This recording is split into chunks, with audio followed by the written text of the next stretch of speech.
Hello, and welcome to Rory's Brainworks, where we get creative and see if it works. Today, we will be doing a diamond harness tutorial.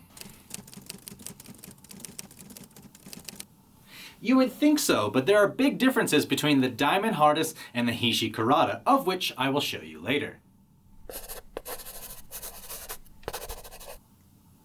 That they do, Marie. I thought I would take a step backwards and show you a classic in the rope bondage and shibari world. Haven't done that in a little while, and I've inundated you guys with my Dungeons & Dragons designs as of late, so why not? But before we get to any of that, we must first talk about safe, sane, and consensual safety. Be sure to have some safety shoes with you at all times. You can always get a new rope, can't get a new life.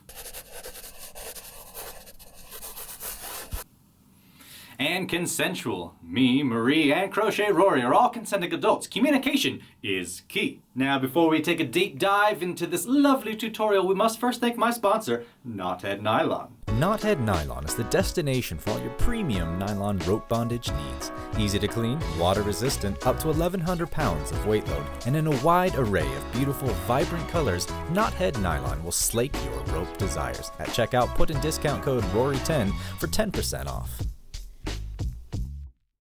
Now, when you think of a traditional Hitch Karada, the difference between this and what we will be doing with the diamond harness is going to be how we do it, obviously, but the form and function. The Hitch Karada, or diamond dress, is a bunch of static knots that are created and then later widened, separated. And that's not what happens with the diamond harness. You'll see what happens with the diamond harness. The diamond harness is actually more of a weave pattern, utilizing munter hitches and cross-tension hitches. The only thing they really have in common are the diamond patterns. So I have my rope. I'm going to be using a neon yellow rope today because I've been playing too much CyberPunk. So I got the middle of my rope, the bottom of my rope, and what I'm going to do is cross over from the right shoulder down past the left armpit. Make sure that this top one stays about right here because we're going to be coming back from this armpit and crossing over this way. So we want the top of our diamond to be right here, just like at the top of the sternum before we hit this ditch right here. I'm going to turn Marie around and I'll show you what's going on in the back. And for fun, I'm going to create a quick release like we did in our last video because, you know, it's always nice having the ability to get out of something real quick. So I'm going to take the bite of my rope and I'm going to cross over the tail end and go around and underneath it. And then I'm going to continue going underneath ourselves, our previous line. And then I'm going to take the rope and start stuffing it up in there. But I'm not going to push it all the way through. I'm going to leave this loop outside. I'm going to take this end and this end of the rope and tighten that down. Now something you will notice is that this part is basically just going through from here into and out this way. We still have the ability to muscle that around. That's good because you're going to want adjustment here in a second. Take a look at the front. Make sure everything's where you want it to be. Cool. Now this tail end is loose. It's a part of this cinch right here. But that won't matter for long because we're going to create some cross tension and then we're going to lock it down in a little bit. So we're going to go towards the right armpit and back towards the front. So we're going to come from the right armpit and basically go up that way, but instead of just crossing over, we're actually going to create a munter's hitch right here, which simply involves crossing over, going under and around, crossing over ourselves, and back under. Munter hitch. Tighten where necessary.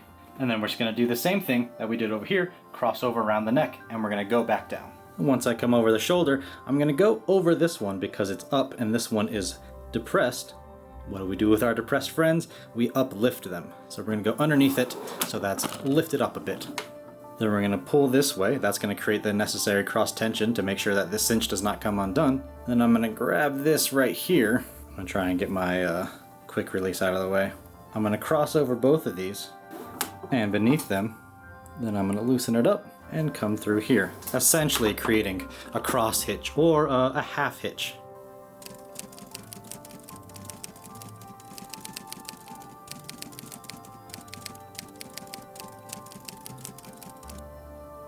That is very true. I always appreciate it when you come in and give me your rope facts, Crochet Rory. Now, we still have our quick release right here. All we have to do is basically pull that and it will undo this knot right here and we can start undoing a few things faster. Which, whenever I end up doing a girth hitch, you guys can substitute that girth hitch most of the time with this particular quick release knot. Alright, now we still have our tail end and what we're going to do is we're going to follow this side over here near the armpit. Now we're going to come from underneath the armpit And we're gonna create another cross hitch or half hitch. I'm used to calling them cross hitches. So we're gonna cross over underneath, adjust it so we can create the diamond shape, creating that nice sweet cross tension, and then I'm gonna go down below the breast and around. And quite simply, just going around the back. We are going from this side to this side, just across the back. Super easy peasy poo. Tighten up a little bit, Marie. How is that pressure? Awesome. I'm going to come up this way and do another munter hitch. I'm going to cross over. So we're going over, under, around, crossing over ourselves, underneath again. Tighten it up a little bit and up towards this side. And what we want to do to keep up with aesthetics is to do the reverse of this cross hitch, of this half hitch. So just look at it. We're going to be creating this bottom line. The top line is already established. Top line. We're going to be creating this bottom line. So when we come back up, we're going to start by going underneath and around. Around towards the front. So underneath, around towards the front. Underneath our line, and down towards the armpit. Underneath, towards the front, beneath ourselves, create that cross tension, down towards the armpit, which is where we shall go, and towards the back.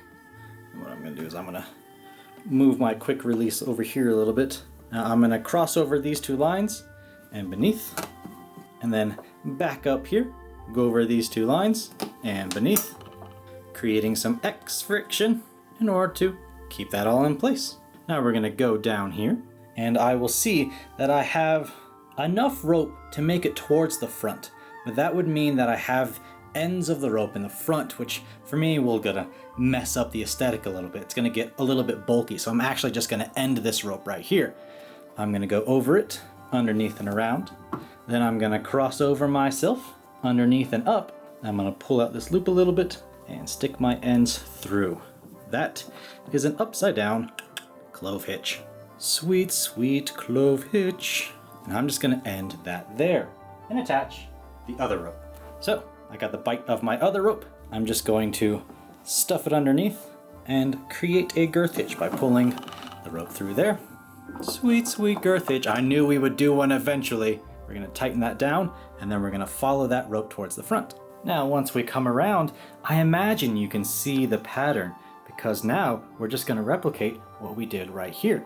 We're gonna go around and down, go across, munter, reverse cross hitch, reverse half hitch, whatever. Crochet Rory just has it melted in my brain now. I'm so used to calling it a cross hitch. Different rope circles are gonna make fun of me and call me bad. Hopefully not. Please don't do that, I love you. But essentially you have the roadmap. You have the design now. We're coming around this way. We're just basically doing this rope. So let's do that. We're gonna come over here, create a cross hitch by looping over, going underneath the body of that rope, create that sweet, sweet cross tension. Trying to make sure that it is this one, that this cross hitch is in line with that one. Because symmetry is beautiful. I'm not sure if any of you guys have watched the anime Soul Eater, but one of my favorite characters is obsessed with symmetry. One might say even detrimentally so. So we came down, went around, just like this one right over here. Came down, went around, just basically went around the back on the other side, came along this way. We're gonna create the munter hitch by crossing over.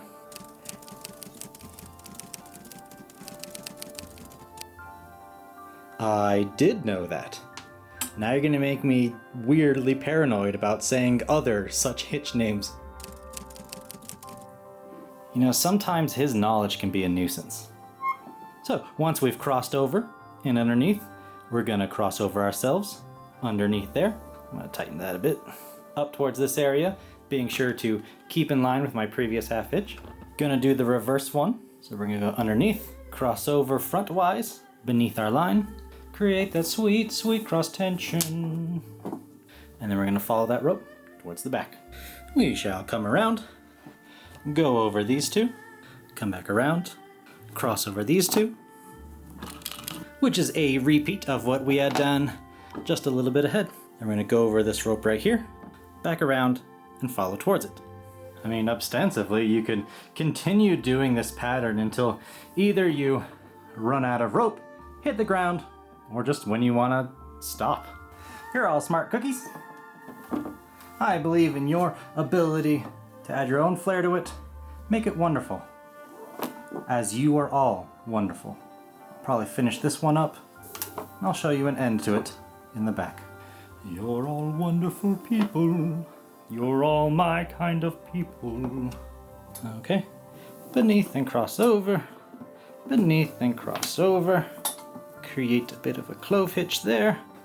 And for below, well, you know what? We've been doing some clove hitches.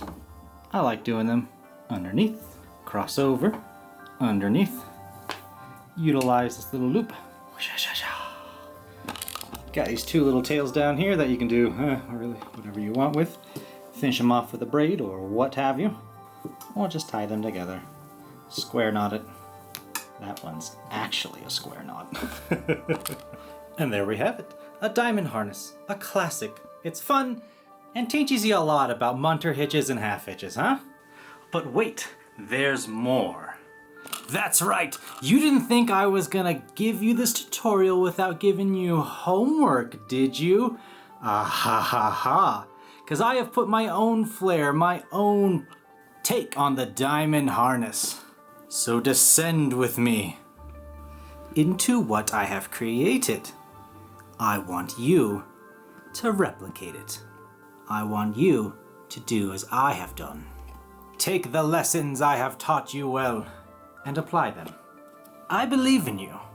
I believe in your ability to replicate what I have done.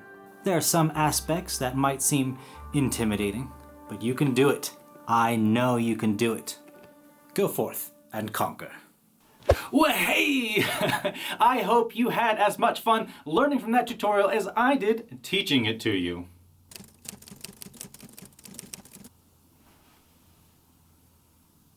Surprisingly, Marie's just sitting on the couch playing video games. As long as she's not playing on my save files and she's making her own. In fact, that's probably what she's doing. You know, it seemed not nefarious at first, but now that I think about it, she's probably ruining a lot of things for me. Per usual. Gosh, she's feisty. Anywho, I would be remiss if I did not bring up my other sponsors for today, the lovely people over at Patreon. That's patreon.com/Rory's Brainworks, just like this YouTube channel. They are my rope vanguard, my colonizers of dreams, and without them, these ropey endeavors would be way harder to accomplish. Thank you for spending your time with me. Be sure to like this video, subscribe to this madness, and comment down below what kind of rope bondage things you would like me to teach you. As always, I'm Rory. This is my brain. I'm fairly certain it works. Be safe and go create some art.